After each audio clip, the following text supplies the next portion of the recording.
La coordination régionale de la Commission électorale nationale indépendante de Dakhlet Nouadhibou organise une formation au profit de ses superviseurs.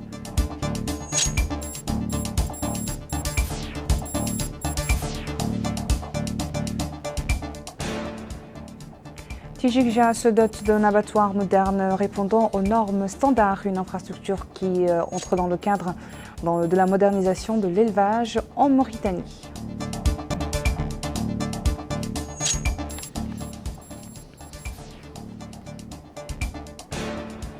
En cette période de fête religieuse, le fleuve connaît une intense activité de pirogues au niveau de la Mourata de Mbagne.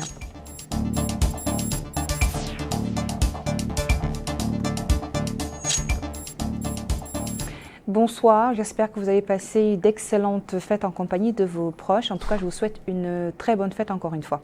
La coordination régionale de la Commission électorale nationale indépendante à Nouadhibou a organisé une formation pour le processus de révision de la liste électorale. Cette formation vise à renforcer les capacités techniques des superviseurs afin de faciliter les opérations d'inscription sur les listes électorales. El Hajj Abdallahi Eddine. Cette formation initiée par la coordination régionale de la Commission électorale nationale indépendante au niveau de la wilaya de Dakhlet Nouadhibou a pour but de former les superviseurs régionaux sur la révision extraordinaire de la liste électorale un prélude de l'élection présidentielle de juin 2024. La formation permettra aux gens recenseurs de se familiariser avec les techniques et les outils utilisés dans l'inscription des électeurs. Les participants ont apprécié cette session de formation et ont affirmé qu'ils sont devenus qualifiés et aptes à accomplir pleinement les tâches qui leur sont confiées, y compris veiller au respect des conditions requises pour l'inscription sur la liste ainsi que l'usage des techniques conçues spécifiquement à cette fin. Ils ont aussi indiqué que cette révision extraordinaire concerne essentiellement ceux qui ont atteint l'âge de voter et n'étaient pas inscrits auparavant, et ceux qui veulent changer l'endroit de leur inscription. 17 agents recenseurs ont été formés et mobilisés afin d'assurer un bon déroulement de la révision extraordinaire de la liste électorale. Ils seront répartis dans les 12 bureaux d'inscription déployés dans les communes de la wilaya. Il faut mentionner que la révision extraordinaire de la liste électorale sera lancée demain et durera 6 semaines. Hier soir, la coordination nationale des Amis du Président de la République a organisé une manifestation politique.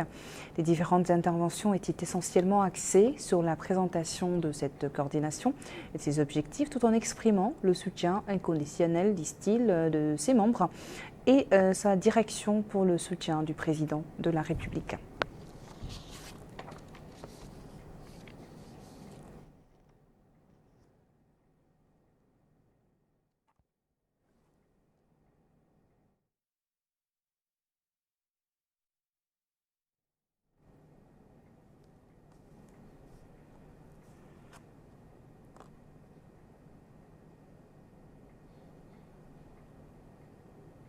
Le département de l'élevage a construit dans la ville de Tijikja un abattoir moderne pour l'exposition, l'abattage du bétail et le stockage suivant des normes techniques modernes.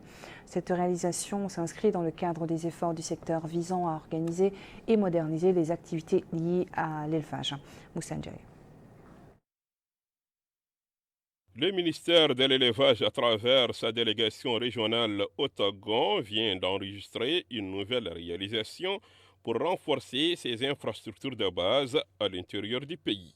Cette nouvelle structure répond aux normes d'hygiène et contrôle qu'exige le service relevant du ministère de l'élevage.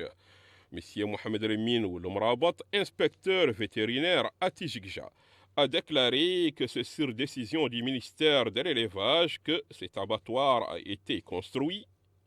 Il a ajouté que les normes de bonnes pratiques d'hygiène dans cet abattoir sont à respecter. C'est dans ce cadre, dit-il, qu'ils ne ménageront aucun effort pour garantir et protéger tout produit de cet abattoir destiné à la consommation.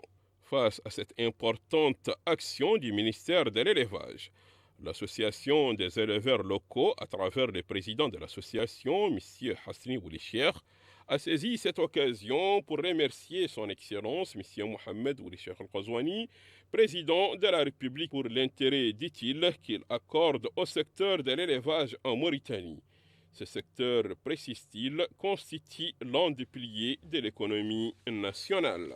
Mettre en place un abattoir moderne qui répond aux normes qu'exigent les techniciens de l'élevage est une étape importante, mais aussi organiser des rencontres de sensibilisation sur l'hygiène d'abattage est un thème qui doit être pris en considération. Les fêtes en Mauritanie sont des jours où la consommation des viandes rouges atteint des records. En ces temps de Eid, les marchés de poissons connaissent une baisse de fréquentation. Malgré cela, les prix de poissons semblent atteindre certaines notes supérieures. Un reportage signé Abdullah Damaba. Ce n'est pas le grand rush au marché des poissons ces jours-ci. Les clients se font désirer. La faible affluence pendant les lendemains de fête de l'Aïd el-Fitr ne constitue pas une surprise. La plupart des consommateurs ont déjà leurs provisions, anticipant ainsi toute pénurie que cela pourrait engendrer avec le départ des pêcheurs qui sont partis passer la fête de l'Aïd el-Fitr en famille. Cette vendeuse déclare qu'on a les différentes variétés de courbune. Ces jours, dit-elle, coïncident avec les lendemains de fête. Les populations consomment moins de poissons. Elle a par ailleurs indiqué que les populations se contentent de leurs provisions, mais elle a enfin précisé que le poisson est bien disponible sur place. Cet autre vendeur affirme que le prix du poisson fluctue. Il n'existe pas un prix fixe.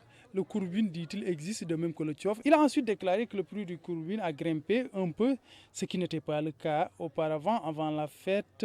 On commercialise le courbine à plus de 3000 ouguiyas. Le tchof s'échange à 3200 voire 3500, indique-t-il. Ce consommateur trouvé sur les lieux affirme que le poisson coûte cher.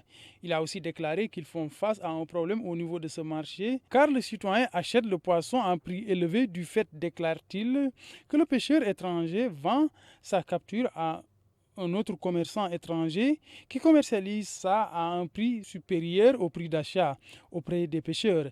Il a enfin précisé que c'est la raison qui explique le coût élevé du poisson.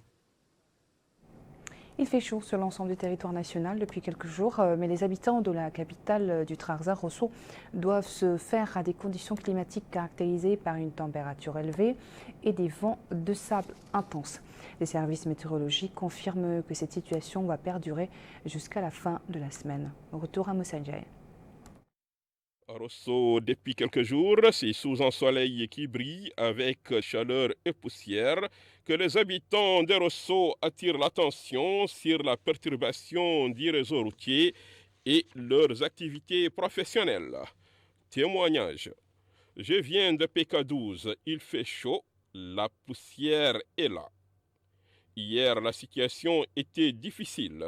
J'étais à Al-Badia, il faisait excessivement chaud. Ce matin aussi, c'est le même climat. Je constate que ce climat que nous enregistrons vient juste après le mois béni du Ramadan. Vu ce climat, notre activité professionnelle n'est pas stable. J'ai constaté cette mauvaise visibilité depuis quelques jours. Hier, il faisait chaud, on était entre 35 et 36 degrés. Aujourd'hui, j'estime qu'on est entre 50 ou 40 degrés. Pour évaluer la situation et les conditions climatiques à Rosso, le chef de station météorologie au Trarza, M. Hadi Sari, et dans l'exercice de ses fonctions, affirme que la situation est normale tout en attirant l'attention sur la prévision des prochains jours. À Rosso, face à cette situation, certains spécialistes dans ce domaine présentent leurs conseils aux Rossois. Il est conseillé d'être prudent en prenant toutes les dispositions qu'exige la météo. À Bagne, la traversée du fleuve Sénégal se fait exclusivement par le biais des petites pirogues. En cette période de fête religieuse, le fleuve connaît une intense activité de va-et-vient de pirogues. Abdullah Damaba nous éclaire dans son reportage.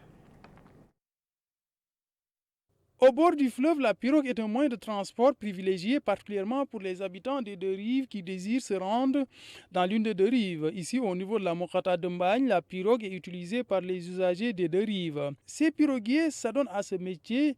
Depuis des années, ils ont une parfaite maîtrise de l'eau du fleuve qu'ils ont eu à acquérir dès le bas âge. Ces résidents affirment qu'il est un cultivateur, il ne connaît que la culture de la terre depuis le bas âge. Son métier, souligne-t-il, est l'agriculture. Il arrive qu'ils prennent la pirogue comme moyen de transport. Le fleuve ne relie pas seulement les deux rives et les piroguiers qui sont pour la plupart des pêcheurs s'adonnent aussi à la pêche dans le cadre de leur activité ainsi à l'aide de moyens traditionnels dont ils disposent, ils s'activent dans ce cadre. C'est le cas de ce dernier qui indique que les habitants de Mbagne s'adonnent à la pêche et à l'agriculture. Il a en outre indiqué qu'ils s'adonnent à la pêche depuis des années.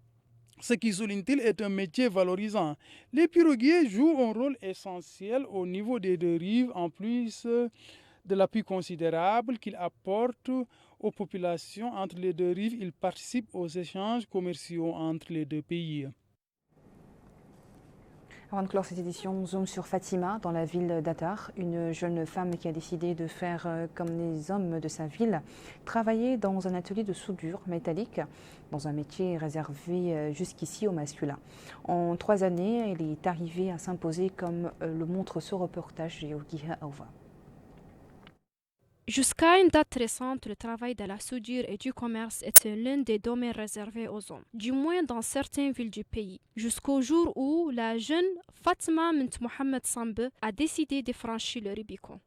Il faut dire que la jeune femme était bien armée pour oser. Elle a fait ses études et sa formation dans le domaine de la soudure métallique. Elle déclare qu'elle a ouvert son propre atelier et a rapidement constaté sa rentabilité. Cette initiative lui a non seulement offert une opportunité d'emploi, mais a aussi concrétisé son rêve. En recrutant 3 autres personnes, elle a également contribué à fournir du travail à d'autres. À partir de son expérience, elle encourage toutes les femmes à ne plus voir d'obstacles pour entrer dans un métier jadis réservé à une catégorie de la société. Aujourd'hui, elle possède son propre atelier qui fournit à ses clients tout ce dont ils ont besoin et contribue à lutter contre le chômage.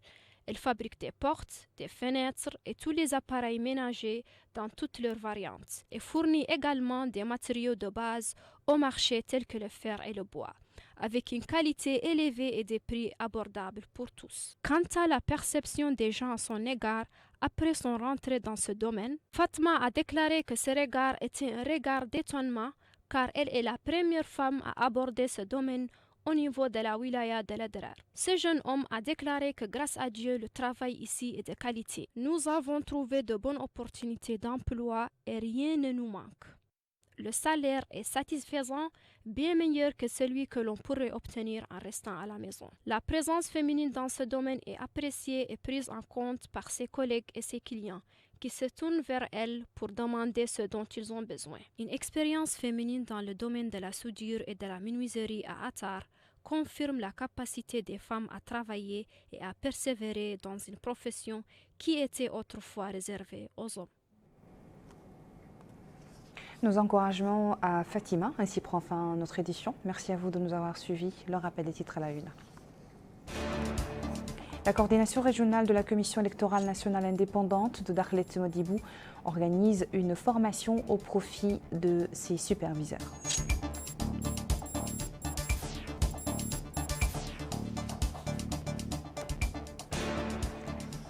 Tijikja se dote d'un abattoir moderne répondant aux normes standards, une infrastructure qui entre dans le cadre de la modernisation de l'élevage en Mauritanie.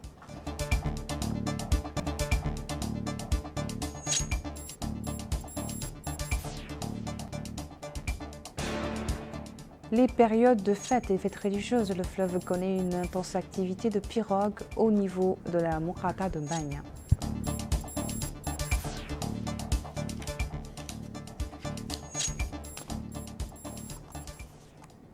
Merci, à très bonne suite de programme sur El Mauritania et bonne reprise.